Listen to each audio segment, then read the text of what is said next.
Le cerveau, il faisait pas trop de connexion, là.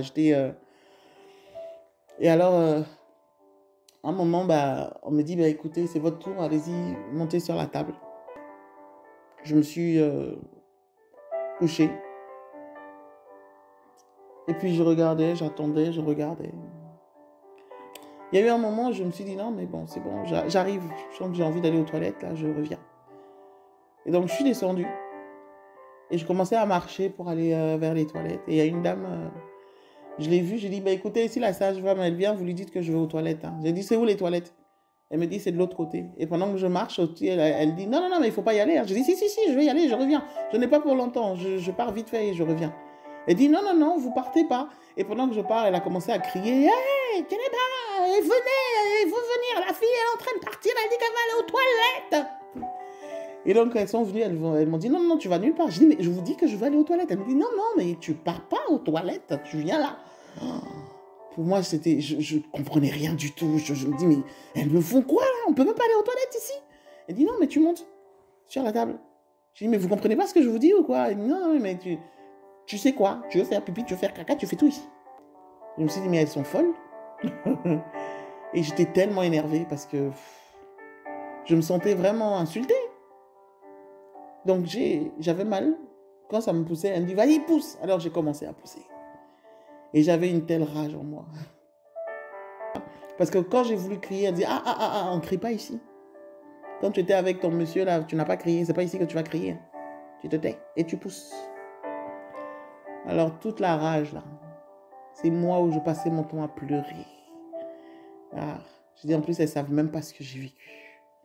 Et j'ai poussé. Et en peu de temps, l'enfant est sorti. Je pense, je ne vous épargne les détails. Hein. Parce que j'étais tellement étroite, je pense qu'elles ont dû me faire l'épisio et tout ce qui va avec. L'enfant est sorti, il a pleuré. Il a pleuré un coup. Il s'est endormi.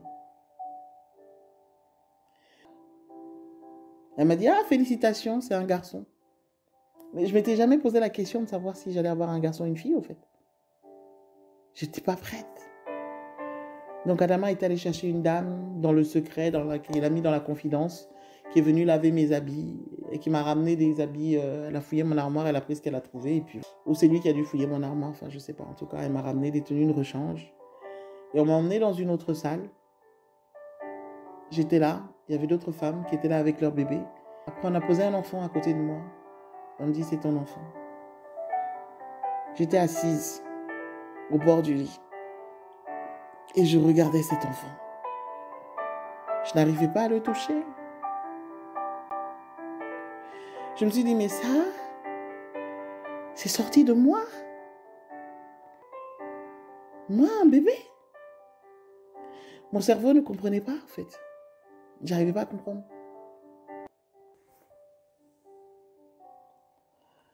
Adama est venu me chercher. Il était tard. Hein. J'ai attendu très longtemps. Et quand il est venu me chercher, il m'a donné l'enfant et on a commencé à partir. Il a payé une partie pour me libérer du planning familial pour qu'on me laisse partir. Et il était censé ramener le reste des sous. Bon, chose, je ne sais pas ce qui s'est passé. Hein. Donc je suis partie. Et j'avais l'enfant. Il y a une dame qui dit, mais non, il ne faut pas lui laisser l'enfant. Elle vient d'accoucher. Elle vient d'accoucher, là, tout fraîchement. Là. Donc, elle peut s'évanouir, elle peut tomber, elle doit être affaiblie, là. Toi, tu prends l'enfant et elle marche à côté de toi. Donc, il a pris l'enfant et on marchait, on partait.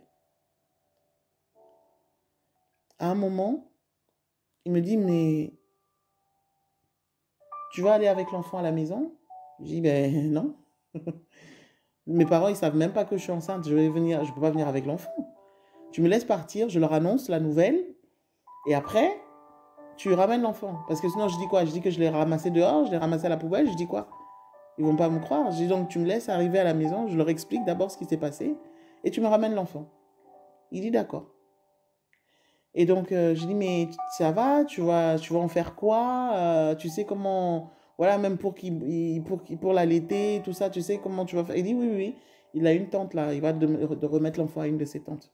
Je me suis dit, bon, bah, s'il a une tante qui a déjà un enfant et tout ça, bon, c'est bon, donc l'enfant, il sera entre de bonnes mains. Et je suis rentrée. Je suis rentrée à la maison. Il était 21h et quelques passées. Vous savez, d'habitude, quand je rentre, après 18h, même si j'étais chez ma meilleure amie, à partir de 18h, quand je rentre, j'avais des problèmes avec ma mère. Parce qu'elle ne voulait pas que je reste tard le soir. Donc, il fallait rentrer tôt, avant 18h. Et sinon, c'était très compliqué pour moi. Et là, ce soir, il était 21h30. Donc, quand j'arrive, elle ouvre la porte. Mais où est-ce que t'étais? Mais ça ne va pas, et t'as vu comment tu es habillée? Mais c'est quoi ça? Nous, on était inquiets, mais on t'a cherché partout. On a appelé même la police, on croyait que t'étais chez ton grand-père. Enfin, voilà. Et le grand-père, il dit que t'étais pas là-bas. Enfin, elle m'a fait tout un speech, j'attendais, je l'ai regardé. Après, elle dit, t'étais où? Je dis, j'étais chez Korotomo. J'ai inventé le fait que j'étais chez une amie qui s'appelait Korotomo. C'est vrai que j'avais une amie qui s'appelait Korotomo, mais elle ne m'avait jamais vu. Hein. En tout cas, pas à ce moment-là, elle ne m'avait pas vu. Et donc, elle dit, ah, t'étais chez Korotomo. Et t'as vu comment t'étais habillée? T'es habillée là? Je dis, oui, oui, je sais. Il dit, j'ai eu mes règles, je me suis changée. Bon. Je pense qu'elle était tellement soulagée de me voir. Elle m'a dit, écoute, tu rentres, hein, et c'est la dernière fois. J'ai dit, oui, maman, c'est la dernière fois. Et moi, quand je disais oui, c'est la dernière fois, je ne disais pas dans le même sens qu'elle. Je me disais, ça là, ça ne risque plus jamais, au grand jamais, de m'arriver. C'est la dernière fois. Je suis rentrée. J'ai fait comme si de rien n'était. Ça y est, je recommençais à manger. Ça y est, j'ai recommencé un peu à sourire. Je me dis, mais c'est bon, c'est super. Finalement, je n'ai pas eu besoin d'avorter, mais c'est comme si c'était ça. En fait, l'enfant n'est plus là. Donc, je retrouve ma vie. Sauf que ma mère est devenue de plus en plus suspicieuse. Elle commençait à me regarder bizarrement. Elle commençait à me trouver pas comme avant. Une fois, je suis partie dans la douche. Quand je suis ressortie pour m'habiller dans ma chambre, elle m'a suivie. Et elle a ouvert la porte. Elle ne m'a même pas laissé le temps de m'habiller. Elle me dit, mais tu n'es plus comme avant, Fatih. Tu n'es plus comme avant. Hein.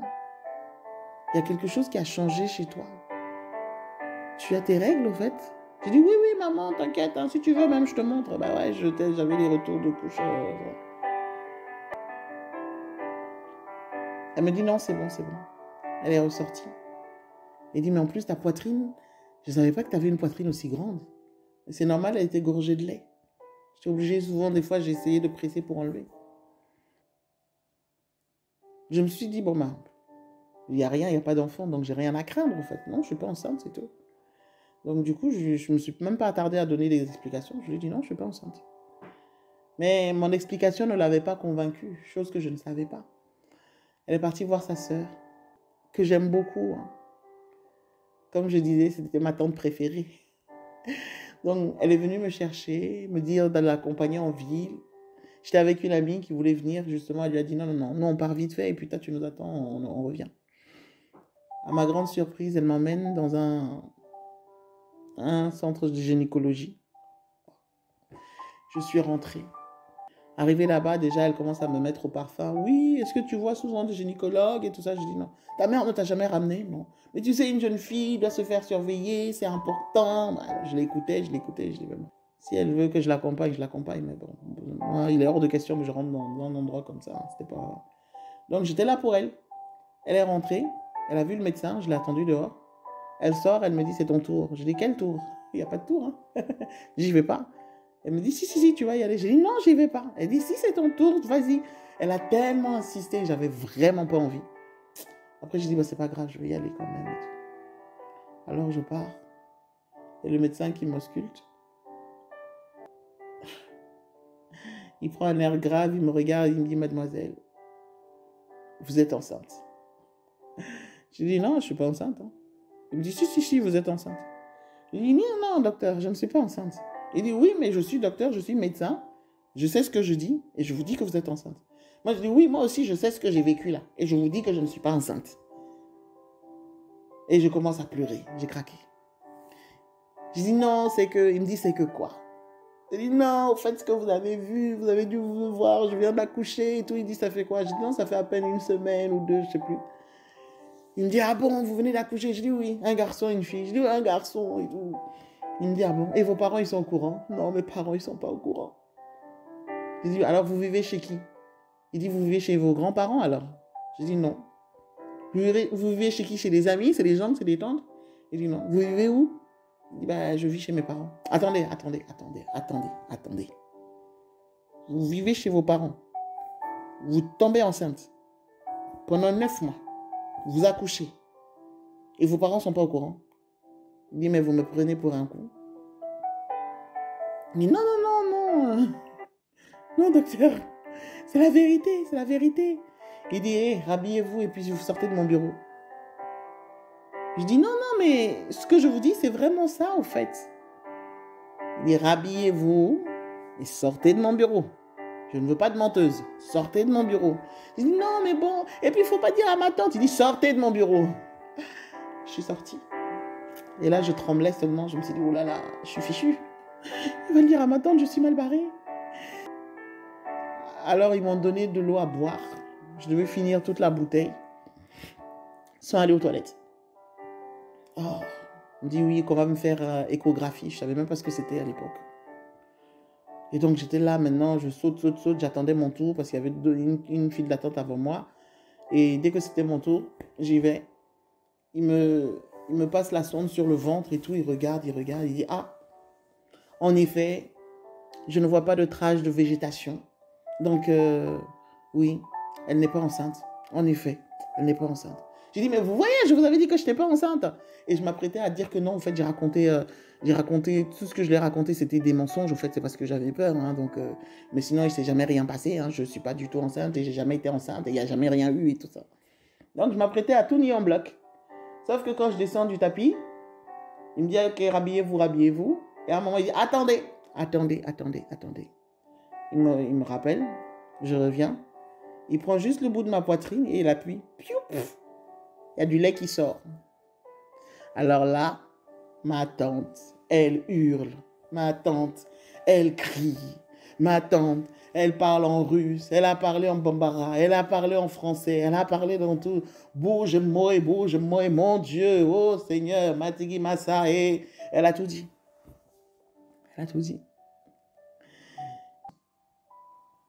Je me suis renfermée. Je n'avais plus envie de parler. Elle me dit, mais qu'est-ce que tu as fait? Mais ta mère, elle peut pas supporter ça. Mais je ne peux même pas dire ça à ta mère. Et dans mon cœur, je dis, mais justement, ça tombe bien, ne lui dis pas, quoi. mais. Et elle m'a posé juste une seule question quand on était dans la voiture, au retour. Elle me dit, mais... Attends. Ne me dis pas que c'est Adama qui t'a fait ça. J'ai dit, bah si, c'est lui. Elle dit, bah dis donc. Il aura eu tes parents jusqu'au bout.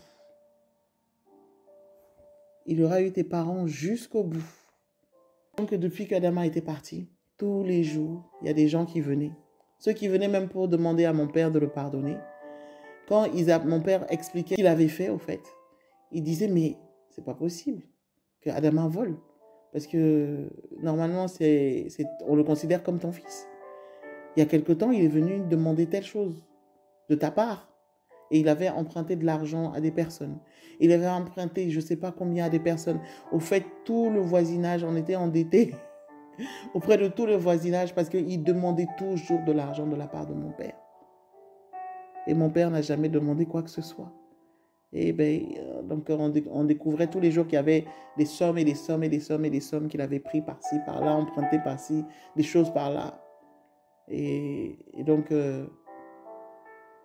moi, j'étais la cerise sur le gâteau, on dira, le pompon final. Et donc, quand je suis rentrée, comme je disais, mon cœur s'est endurci. Je ne voulais plus parler. Je ne voulais plus pleurer, au fait. J'arrêtais de pleurer. Je me suis dit, j'ai pleuré pendant 9 mois, je ne pleure plus là. Je suis fatiguée. Et ma tante en a parlé à mon grand-père qui a appelé mon père, qui est parti là-bas. Et je vois mon père qui revient avec des yeux rouges. Eh ben moi, je mangeais tranquillement, l'appétit était revenu. Hein. Il me regarde, il mange pas. Je me suis dit, oh ben c'est sûr, il doit avoir un problème avec son chef, hein, parce que bon, peut-être que c'est pour ça. Après, mon père, il appelle ma mère. Il fait rentrer ma mère dans leur chambre. Et moi, il m'appelle dans la chambre de mon frère et il me parle. Il me dit, tu sais, j'ai vu ton grand-père aujourd'hui. Il m'a expliqué un petit peu ce qui t'est arrivé. Il m'a expliqué ce qui s'est passé. Tu sais, il y a un an à ça. Tu es naïve, tu es innocente. Je pense que tu ne sais pas ce qui s'est passé. Hein, il m'a parlé de ton histoire avec Adama. Je dis non, papa, il n'y a pas d'histoire avec Adama. Il m'a expliqué ce qui s'est passé et tout ça. Ça s'appelle un détournement de mineur. Hein? Donc, mais tu n'es pas très conscient de ce qu'il dit. Non, mais papa, il n'y avait rien, il n'y a pas d'histoire entre Adama et moi. Et je niais pendant tout. Et quand il a dit, je sais que tu as eu un enfant. Alors là, j'ai pleuré. Je me suis effondrée en larmes. J'ai commencé à pleurer. J'ai commencé à pleurer. Et il dit, je vais en parler à ta mère. Tu sais, c'est une femme. Elle risque de te traiter de tous les noms. Mais moi, je sache que je te comprends. D'accord? Tu étais innocente. Tu étais naïve, tu t'es fait avoir. Je pleurais, je tirais mon père. Non, papa, parle pas à maman. Dis pas à maman, s'il te plaît, papa. Il est parti. Je me souviens, j'étais encore en train de le tirer, mais on n'a pas la même force. Hein. Je le tirais pour qu'il ne rentre pas dans la chambre. Et ma mère qui regardait avec des yeux ronds, interrogateurs. Mais qu'est-ce qui arrive? C'est quoi cette scène? Elle ne comprend pas. Et mon père a fermé la porte. Il est resté avec ma mère à l'intérieur de la chambre. Et moi, j'étais devant la porte, en train de pleurer. Je me souviens du visage de ma mère. Elle était coiffée correctement, assise au bord du lit, normal, avant que la porte ne se referme. Quand la porte s'est fermée, lorsque la porte s'est réouverte, ma mère avait les cheveux dressés au-dessus de la tête. Et elle avait les yeux rouges. Elle disait, mon Dieu, non, dis-moi que c'est pas vrai. Dis que c'est pas vrai. Et elle a commencé à pleurer. Elle pleurait dans la maison. Elle hurlait. Et moi, je suis allée dans le salon, je suis allée m'asseoir. Et j'ai commencé à jouer à la PlayStation avec mon frère. Voilà. C'est comme si mon cœur s'était anesthésié. Je me suis dit, j'ai trop souffert. J'ai trop pleuré pendant ces mois-ci. Je ne pleure plus. Ça m'a presque soulagée même qu'il sache. Et mon père, au fait, il faisait des allers-retours. Il vient dans le salon, il s'assoit. Après, il se lève, il s'en va. Il vient dans le couloir, il me regarde. Après, il s'en va.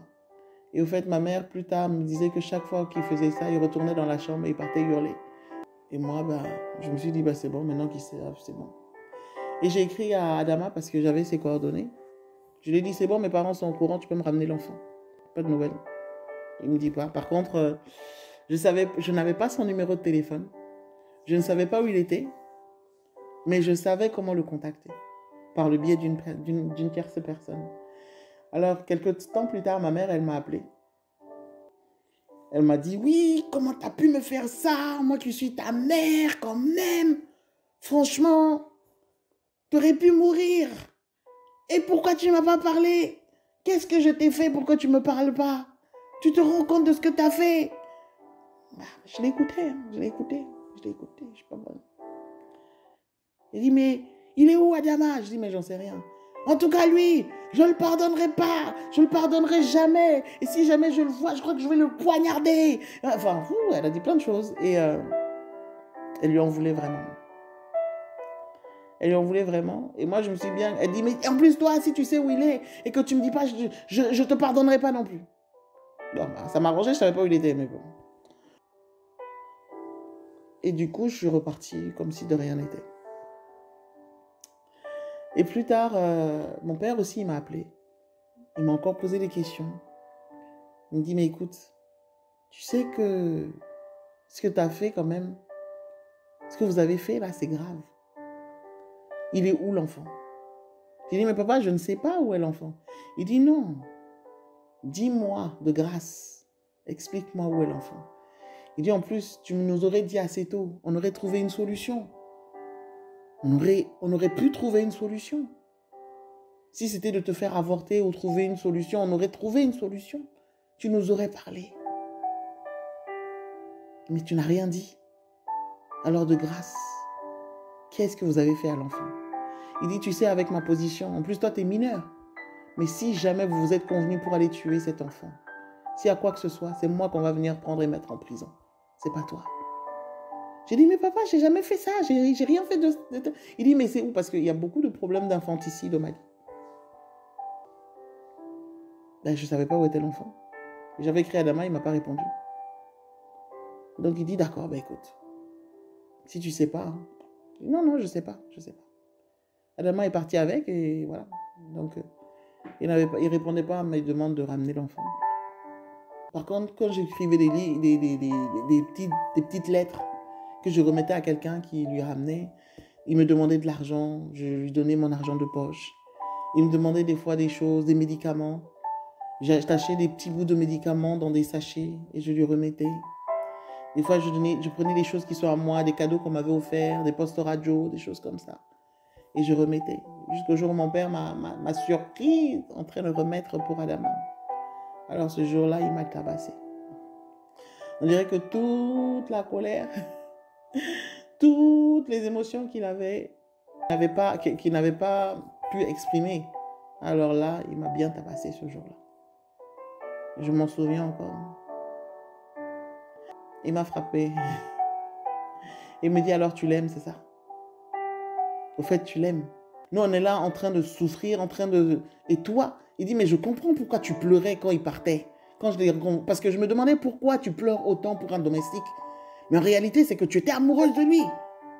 Donc, au fait, tu étais consentante. Moi, je croyais que tu étais innocente. Je croyais que tu ne savais pas ce que tu faisais. Mais tu l'aimes, au fait.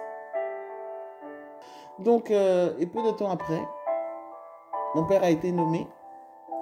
Et on est parti en Tunisie. J'étais devenue... pour moi, j'étais devenue la honte de la famille. J'étais devenue celle qui a fait ce qui est tellement moche. J'ai sali le nom, la réputation. Et c'était dur. C'était dur, je me sentais coupable.